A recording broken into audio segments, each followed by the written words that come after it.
వస్తున్నాము అని రక్షణ చేయమని అడిగితే ఆ రామచంద్రుల వారు, అయ్యో ఇంతకు మునులు యోగులు తపస్సులు ఉండగా వీరిని నా దగ్గరికి నేను రప్పించుకున్నానా? నేనే ముందు వెళ్ళి వాళ్ళని రక్షించాలి కదా, ఎంత తప్పు జరిగింది అని స్వామి అది తన దోషం కింద భావించి బాధపడ్డారట. ఆ రకంగా స్వామి మనసు అంత దయాహృదయంతో ఉంటుంది.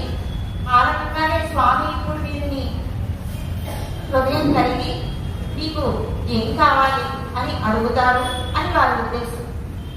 స్వామిని వీళ్ళు ముందుగా నేరుగా స్వామి వారు ముందుగా తన ఉద్దేశాన్ని చెప్పలేదు.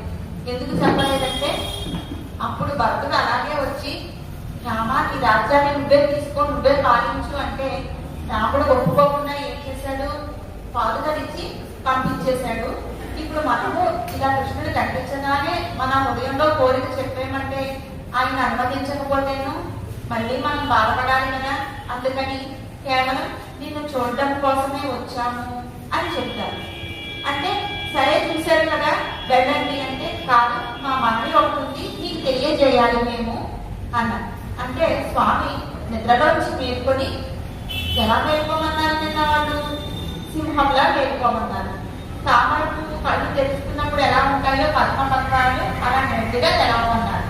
అలా తెరిచినప్పుడు స్వామి ఎలా ఉన్నారు అంటే వాళ్ళు చెప్తున్నారు, ఒక్కసారిగా మీరందరూ వెళ్ళి అక్కడ కోలాహలం చేసేసరికి ఒక్కసారిగా కళ్ళు ఇలా చూస్తుంటే మళ్ళీ మెల్లిగా తెలుసుకోవాలి అంటున్నారు.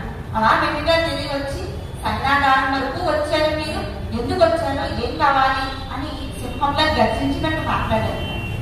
అంటే మా మనవిని నీకు తెలియజేయడానికి వచ్చాము స్వామి, మా దగ్గర లేదు, నువ్వు నిద్రా సౌందర్యాన్ని చూసి సంతోషించాలని వచ్చాము. అప్పుడు విశ్వామిత్రుల వారు రామావతారంలో ఉండగా